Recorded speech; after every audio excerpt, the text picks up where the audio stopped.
প্রিয় দর্শক বন্ধুরা, আমাদের চ্যানেলে আপনাদের সবাইকে স্বাগতম। আজ আমি আপনাদের নিয়ে যাচ্ছি আমাদের বাগেরহাটের পৌর পার্কে। অসাধারণ একটা পরিবেশ, দেখতেই পারতেছেন কি চমৎকার একটা ভিউ। তো চলুন আর কথা না বাড়িয়ে মূল ভিডিওতে চলে যাই। হ্যাঁ দর্শক, এখন আমি বাগেরহাট কাঁচা বাজার থেকে পৌর পার্কে যাওয়ার উদ্দেশ্যে রওনা দিছি। এখান থেকে রিক্সা ভাড়া 10 টাকা ও ইজি বাইকে মাত্র 5 টাকায় পৌর পার্কে পৌঁছানো যায়।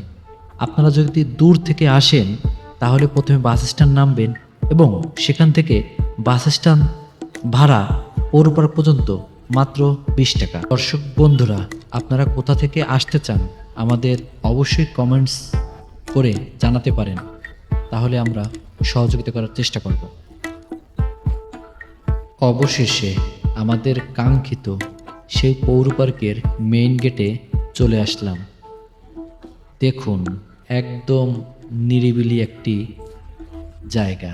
এখানে ঘুরতে আসলে অবশ্যই যে কারো মন ভালো হয়ে যাওয়ার মতো একটা জায়গা।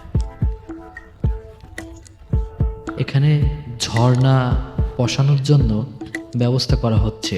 এখন গ্লোরি ফিউচার ফাউন্ডেশন নামে একটা প্রতিষ্ঠান লাইব্রেরি করছেন। ফুড আইটেম খাবার পাওয়া যায় এখানে। এই যে ক্যাফেটা বন্ধ, কিন্তু ক্যাফেটা দেখতে অনেক সুন্দর, রাতের বেলা আরো অনেক সুন্দর লাগে। গোলপাতা দিয়ে সুন্দর একটা ঘর করা আছে, বসার মতো খুবই চমৎকার একটা পরিবেশ।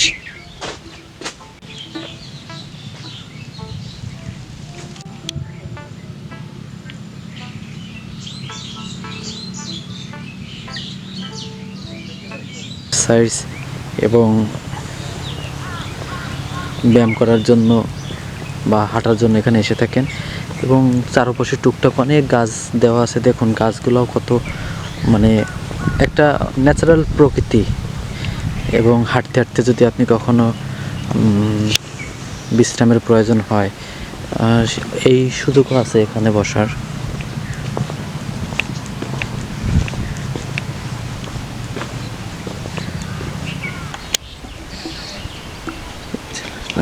সুন্দর একটা গোল চত্বর। দর্শক বন্ধুরা দেখুন, খুবই চমৎকার একটা নদী। এই নদীটার নাম হচ্ছে ভৈরব নদী। এখানে বসে সুন্দরভাবে নদীটা দেখা যায় এবং এই নদী দেখার জন্য বা এরকম শান্ত পরিবেশের জন্য কি পরিমাণ মানুষ দূর দূরান্ত থেকে ছুটে আসে এবং কিছু মানুষ বসে আছে।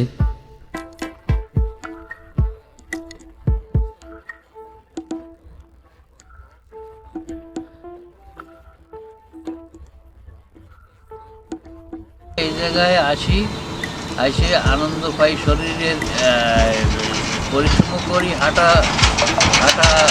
চলাচল করলে শরীরটা ভালো থাকে, সুস্থ থাকে। এই কারণে আমরা রেগুলার আসি। হ্যাঁ, জায়গাটা খুব ভালো। এই 3:30 থেকে আমরা 3:30 পর্যন্ত হাঁটি। হাঁটে এই জায়গায় বসে টসে আমরা এই জায়গা থেকে চলে যাই।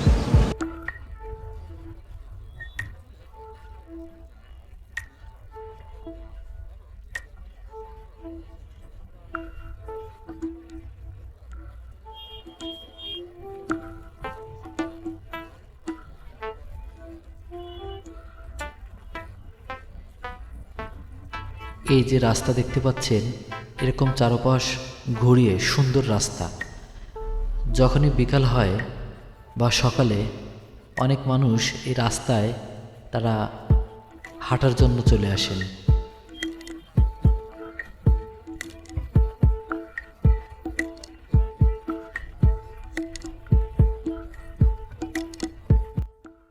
ভিডিওটি যদি আপনাদের ভালো লেগে থাকে তাহলে লাইক দিন ও শেয়ার করুন। আর এমন আরও ইতিহাস ও ভ্রমণের গল্প পেতে মিস্টার আপন চ্যানেলটি সাবস্ক্রাইব করে পাশে থাকুন।